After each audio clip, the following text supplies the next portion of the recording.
Lay Alves. Meron pong mga taong tinatawag ako, may nakakahawang What? What the f***?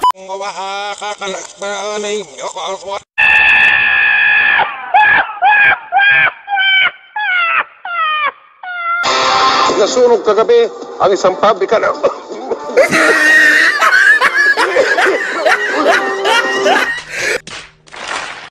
makakagalit na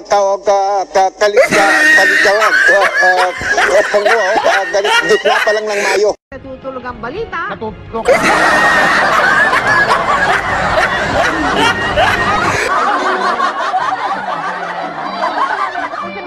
Ako po si Mel. Meron bang critical number of hours? 12 hours, 24 oras mula ngayon, or 48 oras yes, Corina. na?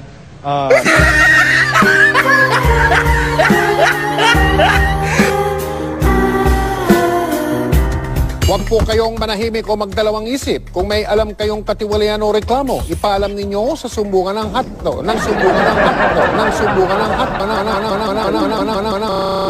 At yan ang mga G, ang mga balita ngayong Miyerkules.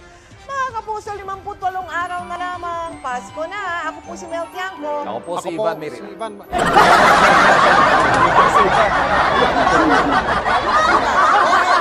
Ako po si Ivan Mirin. Ako po, si Mike Enriquez, na humingi ng pasensya kay Ivan Mayrina. Buong Walang puso problema, para sa Mike. Pilipino, ito ang na rin ang pahayagan dating asawa ni Mark Anthony Fernandez. Ayon kay Melissa Garcia, excuse me po.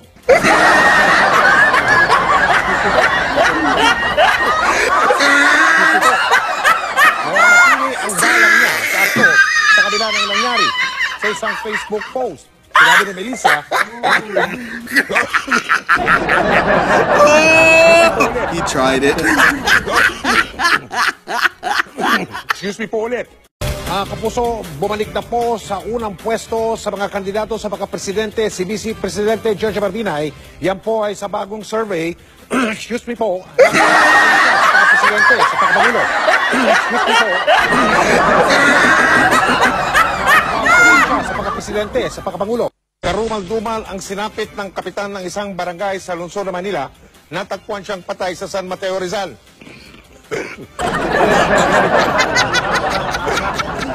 Excuse me po. Excuse me po.